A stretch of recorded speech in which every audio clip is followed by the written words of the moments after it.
나는 지금 어디에 있습니까? 선악과, 이 인류 최초의 범죄 이야기는 인간의 본성에 대한 질문을 담은 진리입니다. 이것이 역사적 사실이라는 것도 우리 믿음의 중요한 대상이지만, 사실이라고 하더라도 먼 과거에, 우리가 언제인지도 모르는 그 엄청나게 먼 과거의 두 사람, 한 가정에 일어난 일만이라면 이 과거 사건 자체는 그렇게 중요하지 않을 수도 있습니다. 이 사건은 인간에 대해서, 나에 대해서 말해주는 진리, 의미, 그것 때문에 중요합니다. 많은 사람들이 질문합니다. 하나님이 왜 선악과를 만들어서 우리를 이렇게 고생시키냐? 그것만 아니었으면 우리 잘 살았을 텐데 왜 만드셨는가? 알 수 없습니다. 하나님의 마음속에 있는 그 의도를 우리가 완벽하게 설명해낼 수 있을까요? 아이가 어른의 생각을 다 이해할 수 없듯이, 물론 우리가 설명해 보려고 노력해 볼 수는 있습니다. 그 설명들이 조금 도움이 되긴 합니다. 그러나 인간이 하나님의 의도를 완벽하게 이해하고 파악할 수는 없습니다. 수많은 해석들이 있고 또 오해들이 있어 왔습니다. 오늘 여러분 이 설교를 잘 듣고 간다고 해서 제가 잘 설명하면 이 부분에 대한 오해가 말끔하게 씻겨서 다시 의문이 없을걸요? 아닙니다. 지금까지 여러분 많이 들으셨잖아요. 여전히 조금의 의문이 남을 수도 있습니다. 하나님이 이렇게 말씀하시니 일단 그런가 보다 하고 믿는 것입니다. 그걸로 끝나는 게 아니고, 믿고 나면 그 믿음으로, 믿음의 지혜로 우리가 관찰하고 알 수 있는 이 현상들을 비추어 볼 수 있습니다. 그러면서 믿음이 자라는 것입니다. 믿음이 지각으로 이어지는 것입니다. 창세기 이야기하면요, 예전에는 많은 사람들이 고대 근동의 다른 설화들하고 비슷한 것 아니냐, 그 중에 하나 아니냐 말 많이 했습니다. 에뉴마 엘리시 같은 거. 근데 이제는 그런 목소리가 많이 줄었습니다. 지금은요, 이 에누마 엘리시 바벨론 신화가 초등학생들 문고판으로도 막 돌아다닙니다. 읽어보면 엉성합니다. 굉장히 폭력적입니다. 누가 봐도 그냥 상상으로 만든 옛날 이야기다 알 수 있습니다. 그러나 성경은 지금까지도 수많은 사람들이 진리로 믿고 진지하게 읽고 받아들이고 있습니다. 이 말씀을 통해 인간을 이해하고 생명을 얻고 있습니다. 옛날 중동 지방 그 어느 나라뿐 아니라 오늘날 지구 반대편 이쪽에서도 신뢰를 받고 있습니다. 아, 그렇구나, 이래서 그랬구나, 인간이란 이런 존재이구나. 철학적 질문이기도 하고 신학적 질문이기도 하고요, 무엇보다 하나님의 계시입니다. 인간을 보여주시는 거예요. 이런 복음이란 게 그렇습니다. 약을 먹는데 우리가 아파서 약 먹을 때 그 안에 있는 성분을 어떻게 작용하는지 다 이해해서 먹는 것 아니에요. 주위에서 그거 먹고 나았다는 사람들이 있으면 먹습니다. 우리에게 구름과 같이 둘러싼 흐다한 증인들이 있으니라는 말이 그 말입니다. 그리고 나도 먹어보면 그제서 알게 되는 겁니다. 그래서 믿음은요, 설명하는 것보다 증거하는 겁니다. 예수님은 우리에게 설명자가 되라 그러지 않으셨고 내 증인이 되라 그러셨습니다. 그리고 더 중요한 것은요, 믿음이란 이 명령이, 금지하시는 이 명령이 하나님 자신의 권리를 지키기 위한 것일 뿐만 아니라, 하나님 거니까 까불지 마, 손대지 마, 그것만이 아니라, 내가 납득은 잘 안 되지만 그 하나님의 말씀이 나를 위해서도 좋은 일이라는 것을 받아들이는 것, 그게 여러분 믿음입니다. 그게 믿음입니다. 좋으신 하나님이니까 이해가 돼서 믿는 것이 아니고요, 좋으신 하나님이니까 그분이 하시는 말씀을 그대로 받아들이는 거예요. 좋으신 하나님이 왜 우리 자유를 제한하나? 자유에는 한계가 있습니다. 선악과는 우리에게 그것을 가르치는 거예요. 먹고 싶은 거 다 먹고, 하고 싶은 대로 다 말하고, 성질 내고 싶은 대로 다 성질 부리고, 그게 자유가 아니에요. 하나님의 권리를 침해하지 말라 맞는데 그것만이 아니라 이 길이 여러분을 위해서도 좋은 길이다 말씀하시는 거예요. 돈이 좀 더 많으면 자유로울 것 같습니까? 그런가요? 돈이 그에게 날개를 달아주었다. 잠시 창공을 날다가 불로 뛰어들었다. 자신이 독수리가 아니라 불나방이었다는 거죠.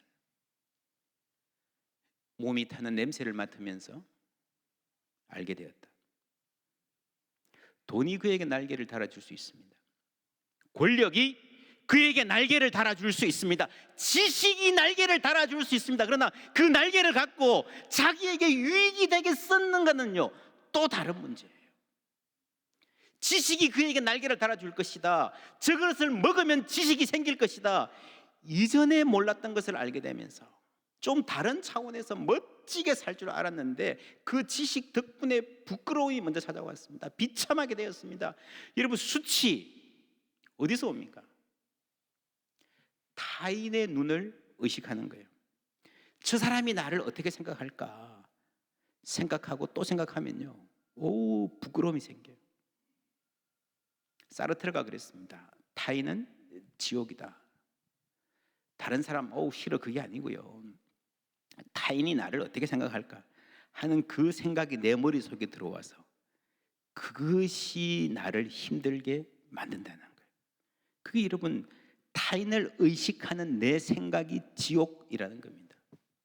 그래서 여러분, 사실은요, 부끄러워서 숨었다라는 말은 내가 나를 바라볼 용기가 나지 않는다는 겁니다. 거울 보기가 힘든 거예요. 예수님 이런 말씀 하셨습니다. 요한복음 16장에 나오는 말씀 함께 읽습니다. 내가 아직도 너희에게 이를 것이 많으나 지금은 너희가 감당하지 못하리라. 그러나 진리 성령이 오시면 그가 너희를 모든 진리 가운데로 인도하시리니 그가 스스로 말하지 않고 오직 들은 것을 말하며 장래 일을 너희에게 알리시리라. 아멘. 내가 너희에게 알려주고 싶은 게 많지만 지금은 너희가 감당하지 못할 것이다. 여러분, 아무리 좋은 약도, 필요한 약도 내 몸이 감당하지 못한 상태에서 투여하면 독이 될 수 있다 그러잖아요. 지식도 마찬가지입니다. 그래서 예수님은 지혜로운 분이기 때문에 이런 우리 한계에 민감하십니다. 그러나 언제까지 그런 어린아이 같은 무지한 상태에 머물러 있기를 원하지 않으십니다. 골로새서 3장 10절 말씀 함께 읽습니다. 새 사람을 입었으니 이는 자기를 창조하신 이의 형상을 따라 지식에까지 새롭게 하심을 입은 자니라. 아멘. 창조하신 이의 형상, 하나님의 형상으로 창조함을 받았잖아요. 창세기 이야기 분명히 나오잖아요. 거기서 출발해서 어디까지 가는가 하면요, 지식에까지 새롭게 하심을, 우리의 인격이 이해가 넓어져서 결국에는 하나님의 모든 지식까지도 알 수 있는 그런 회복까지 가기를 하나님이 원하시는 거예요. 우리는 아직 그 단계에 있습니다. 바울은 성경을 쓴 사람이지만 우리가 아직 부분적으로 알고 부분적으로 예언한다고 했습니다. 여러분, 그래서 이 지식이요, 완전히 틀렸다기보다는 부분적인 겁니다. 마치 이 방에서 무슨 일이 일어나고 있는데 열쇠 구멍을 통해서 보듯이 인간의 지식이라는 건 전부 다 그렇습니다. 여기서 보는 거하고 저기서 보는 게 달라요. 여러분, 대부분 교회 일도 보면요, 틀린 말 하는 사람 별로 없습니다. 그냥 다른 말 하는 거예요. 입장이 다른 거예요. 입장이. 그렇지 않습니까? 근데 여기서 보는 걸 갖고 선악과 선과 악을 구분하면 언제나 나는 선이고 너는 악이다, 그렇게 되는 거예요. 그게 인간 고통의 원인입니다. 하나님을 아는 지식도 그러합니다. 하나님은 워낙 크신 분이기 때문에 우리의 지각에 다 담을 수 없습니다. 3장 8절에 그들이 그날 바람이 불 때 동산에 거니시는 여호와 하나님의 소리를 듣고, 여러분, 바람이 불 때 거니신다, 이거 옛날 성경에는요 이렇게 번역했습니다. 날이 서늘할 때에 동산에 거니시는. 이거 어떤 느낌이 드십니까? 여러분, 지난 여름 지내시면서 산책 아주 좋아하시는 분들도 낮에는 밖에 안 나가셨죠? 뜨거우니까. 바람이 불고 날이 서늘해지면 밖에 나가서 산책합니다. 그런 느낌이에요. 그죠? 그런데 여러분, 하나님이 그러실 필요가 있을까요? 하나님이 해가 뜨거워서 힘들어 하실까요? 태풍이 부니까 하나님도 집에 들어가서 꽁꽁 숨어서 계실까요? 아니잖아요. 아닙니다. 아닌 거 압니다. 그러나 인간의 수준에 맞추어서 친밀하게 하나님이 이런 모양으로 다가오시는 거예요. 학자들은 이런 걸 보고 엔트로포모피즘, 인간의 모양이라는 거죠. 하나님을 인간의 모양으로 이해하고 표현하는 방식을 말합니다. 마치 아빠가 얘들한테, 야, 우리 바람도 시원한데 나가서 산책할까? 아이스크림 먹으러 갈까? 하는 게 아주 친절한 아빠. 그런 아빠와 함께하는 아이의 행복, 여름날의 저녁 생각해 보십시오. 그게 에덴 동산이에요. 하나님과의 친밀함. 하나님께는 그렇게 아주 친밀한 모습도 있고요, 높고 위대하신 분도 있습니다. 창세기 1, 2장에서는 3장 초반까지만 해도 이런 하나님의 모습이 강조되었습니다. 소개되었습니다. 그런데 인간이 타락하면서요, 이 모습을 놓쳐버렸습니다. 뭐가 주로 강조되는가 하면 크고 위대하신, 무섭고 두려운 하나님. 그래서 여러분, 출애굽기에 보면은 모세 때에 가면요, 가까이 가면 죽으리라 말 나오잖아요. 뭐가 맞아요? 여러분, 여름 저녁에 같이 산책하는 아빠 같은 하나님이 맞아요? 가까이 가면 죽게 되는 크고 두려운 하나님이 맞아요? 둘 다 맞는 거예요. 둘 다. 산 정상에 우리가 올라가지고 광대한 경치를 보면 야, 이거 참 멋지다, 사진 찍어가지고 우리 부모님 보내드려야지. 그래서 사진 찍어서 사진에 다 안 담겨요. 그렇지 않습니까? 그 넓은 광경이. 그래서 요즘은 파노라마 사진이라는 게 있어가지고 좀 담을 수 있지만 그것도 부족합니다. 우리의 인식과 언어라는 게 그 조그만 사진기 비슷한 거예요. 하나님의 세계는 무한합니다. 하나님도 그렇습니다. 그래서 하나님은 자신의 친밀한 모습을 먼저 알리시고 친구같이 아빠같이 우리를 돌보아 주시면서 서서히 자신을 알려가시는 거예요. 그래서 그 하나님이 얼마나 높고 위대하신지도 알게 될 겁니다. 그 계획을 전부 알리기를 원하시는 겁니다. 그 하나님을 알면서 우리는 그 안에서 하나님이 지으신 나를, 내가 누군지를 알게 되는 겁니다. 근데 여러분, 친밀함의 함정이라는 게 있습니다. 세계적인 석학들도요, 집에 가면요, 애들한테 에이, 아빠 그것도 몰라. 유치원생 애들이 그래요. 여러분, 사춘기쯤 되면요, 자기 부모를 다 바보 취급하잖아요. 그렇죠? 아담아, 네가 어디에 있느냐? 여러분, 아담은 숨었습니다.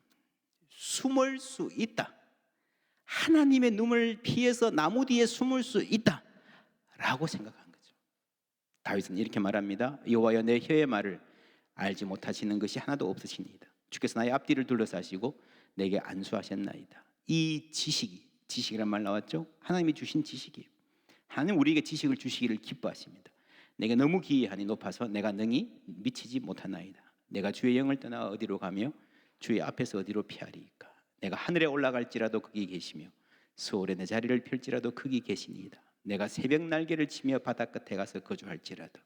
새벽 날개는요, 아침에 떠오르는 햇빛의 광선, 햇빛을 말하는 겁니다.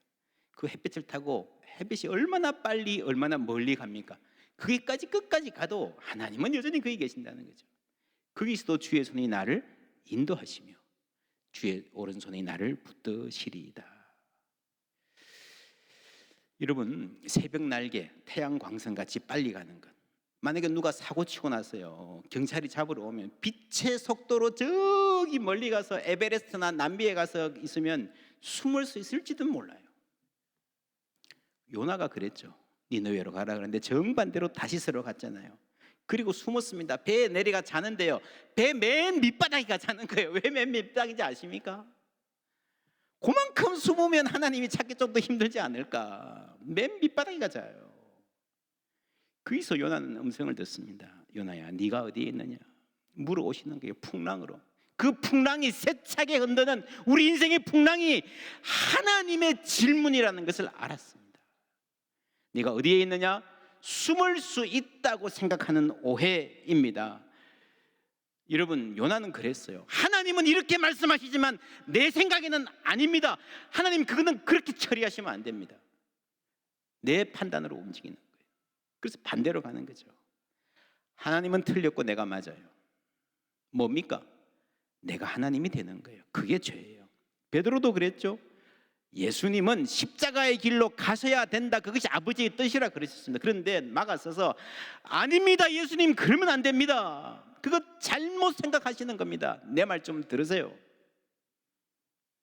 그때 예수님 뭐라 그러십니까? 사탄아, 내 뒤로 물러가라. 선악과는 그때 그 사람들, 그들이 행했던 과거의 일, 그것만이 아니라 오늘 우리의 문제인 거예요. 요나가 그랬고 베드로가 그랬고 오늘 우리가 범하고 있는 죄입니다. 그러나 지금 내가 이렇게 사는 것에 내 책임은 없습니까? 정말 다르게 살 기회는 없었습니까? 1절 말씀 함께 읽습니다. 그런데 뱀은 여호와 하나님이 지으신 들짐승 중에 가장 간교하니라. 뱀이 여자에게 물어 이르되 하나님이 참으로 너희에게 동산 모든 나무의 열매를 먹지 말라 하시더냐. 네, 유혹자는 친절하게 다가옵니다. 예나 지금이나 사기꾼들은 친절합니다. 여러분, 사기의 핵심이 뭐예요? 당신이니까 내가 말해주는 거예요. 이거 아무한테나 말해주는 거 아니에요. 당신 오늘 나 만난 거를 진짜 행운으로 아세요? 복 잡으셨어요. 그거잖아요.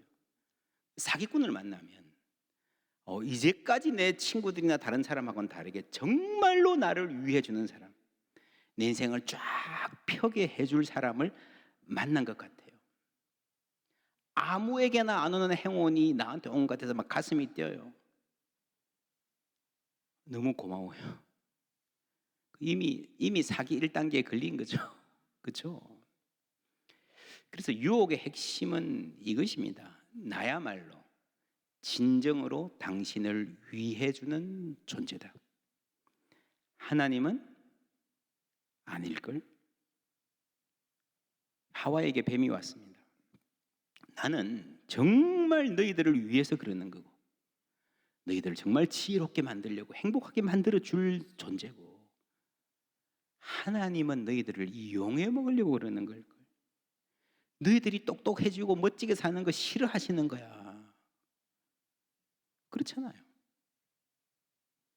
어떤 아저씨가 와서 이 아저씨 말 믿어. 너희 아빠 나쁜 사람이야. 네가 아빠라고 부르는 사람 그 아니야. 생각해봐. 그 사람 얼마나 너희를 괴롭히니. 맨날 공부하라 그러고, 나 따라가면 마음껏 게임만 하고 살아도 돼. 와우, 감동적이에요. 생각해보니까 진짜 맞는 것 같아요.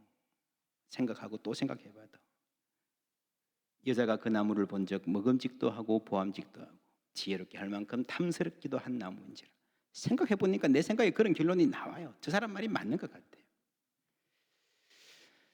여러분, 이 생각 속에서 하나님은 누굽니까? 나를 못 살게 구는 존재예요. 이 뱀은 나를 위한 존재다. 이게 유혹입니다. 하나님의 사랑과 선의를 의심하게 만드는 그것이 유혹입니다. 로마서 8장 31절 다 같이 읽습니다. 그런즉 이 일에 대하여 우리가 무슨 말을 하리요? 만일 하나님이 우리를 위하시면 누가 우리를 대적하리요? If God is for us, who can be against us? 하나님이 우리를 위하시면 누가 우리를 대적한다 한들 아무런 의미가 없다라는 말입니다. 여러분, 이게 어떻게 보면 너무 명백한 말인데 바울이 굳이 이렇게 조건절로 만일 하나님이 우리를 위하시면 If God is for us라고 말하는 게 왜일까요? 많은 사람들이 여기서 흔들린다는 게 이게 여러분 이게 시험이라는 겁니다. 하나님은 우리를 위하시고 저 사람은 나를 망치는 사람인데 하나님 for us고 저 사람은 우리를 against us인데 바꿔 생각하는 거예요. 사탄은 나를 위하는 존재고 하나님은 나를 against 하는 존재라고 생각하게 만드는 것, 그게 유혹이라는 거예요. 믿음은 하나님을 믿는 겁니다. 하나님이 나를 사랑하심을 믿는 겁니다. 그래서 우리 믿음의 중심에 늘 십자가가 있잖아요. 무슨 말입니까? 나를 위해서, 우리를 위해서 생명을 주신 하나님, 그 하나님이 뭘 아끼시겠는가? 그 하나님이 말씀하시면 우리가 신뢰하고 믿고 따라갈 수 있다는 말씀을 이 십자가를 통해서 우리에게 주시는 줄 믿습니다. 그래서 혹 우리가 어려운 일을 당할 때도, 혹 나에게 일어난 일을 이해할 수 없을 때라도 하나님이시니까, 사랑의 아버지니까, 나를 위해 십자가까지 지신 분이니까 믿는 거예요. 신뢰하는 거예요. 이 하나님이 아담을 찾아오셨습니다. 만나러 오셨습니다. 아담은 만나기 싫었습니다. 숨었어요. 하나님 안 만났으면 좋겠다. 근데 하나님이 찾아오셨어요. 그리고 질문하십니다. 네가 어디에 있느냐? 여러분, 질문받는 행복을 아십니까? 너 그 돈 다 어디에 썼니? 사업한다고 시작했는데 얼마나 손해를 보았니? 고개를 못 듭니다. 할 말이 없습니다. 질문 자체가 너무 힘들어요. 그냥 왜 물어보실까? 그냥 지나가시지. 여러분, 누가 어려운 일 당할 때요,